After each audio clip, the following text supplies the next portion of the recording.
Hello everyone, अगर तुम सोचते हो कि एनिमे सिर्फ बच्चों के लिए होता है तो तुमने शायद कभी इंग्लिश या हिंदी डब में इन मास्टरपीस को देखा ही नहीं होगा। आज की सारी वीडियो में मैं तुम सबको टॉप 10 बेस्ट हिंदी या फिर इंग्लिश डब एनिमे बताने वाला हूँ। So let's begin without any time pass. First number का एनिमे आ रहा है solo leveling the goat new gen. Solo leveling भाई, इसका डब सुन के लिटरली गूज़बम्प आ जाते। जिन्वू का ट्रांसफॉर्मेशन, उसके आवाज में जो कॉन्फिडेंस है, बस एक ही बात कहता है।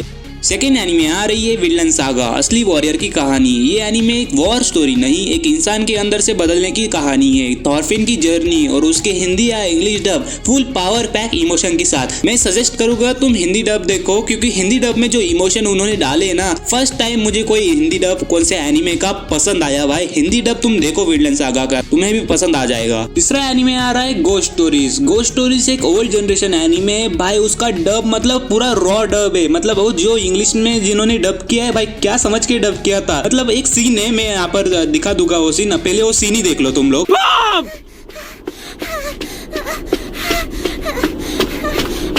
Think of a big black man chasing you!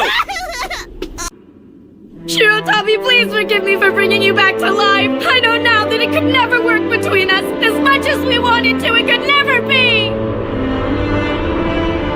Not because you're a rabbit, but because you're black. समझ गए गोस्ट स्टोरीज इतना खतरनाक क्यों है। नेक्स्ट आ रहा है ड्रैगन बॉल, सबका बचपन। इसके बिना एनिमे लिस्ट अधूरी है। गोकू का कामेकामेहा, वेजिटा का I am the Prince of all Saiyan. Dub ने इन लाइंस को लेजेंड बना दिया है, नॉस्टैल्जिया लेवल मैक्स। और मेरे हिसाब से Hindi dub and English dub supreme है भाई, मतलब मेरे फेवरेट है। इमोशन फील होते हैं उन डब्स में से। ड्रैगन बॉल के बाद आ रहा है mob psycho 100, simplicity plus savage combo. Mob psycho 100 के डब्स इतने रियल लगते हैं कि हर डायलॉग से फील आती है।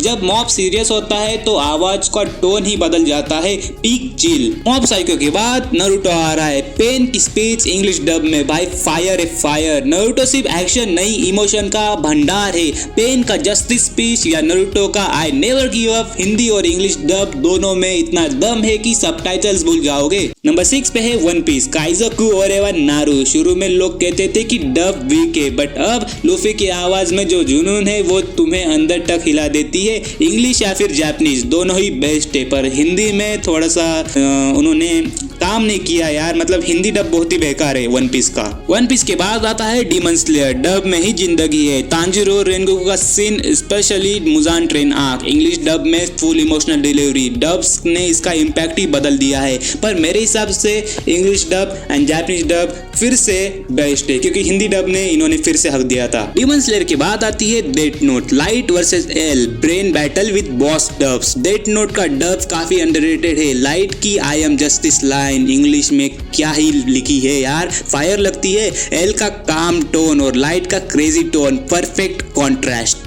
डेथ नोट के बाद आ रही है full metal alchemist brotherhood, dub perfection. ये एक ऐसे एनीमे है जिसका इंग्लिश डब फैंस ने बेटर देन सब बोला है। एडवर्फ और एल्फोंसे की केमिस्ट्री, मस्टैंग के डायलॉग्स, गूज़बम्प्स मशीन। और अभी लास्ट लिस्ट आ रही है काउबॉय बीबॉप की, द ओजी कूल वाइब्स। इस एनीमे ने इंग्लिश डब का लेवल ही चेंज कर दिया है। स्पाइक की आवाज में जो सुकून है वो कोई और एनीमे नहीं दे सकता। Style plus story plus dub, legend. Anime कोई कार्टून नहीं, ये एक इमोशन है, और जब उस इमोशन को एक परफेक्ट आवाज मिलती है तभी बनता है एक गोट डब एनीमे। अगर तुम्हें भी डब वर्जन पसंद आता है, कमेंट में लिखो तुम्हारे फेवरेट डब मोमेंट कौन से है। और हाँ, वीडियो लाइक करना मत भूलना Bhoot army. I will see you in the next video, until then bye bye.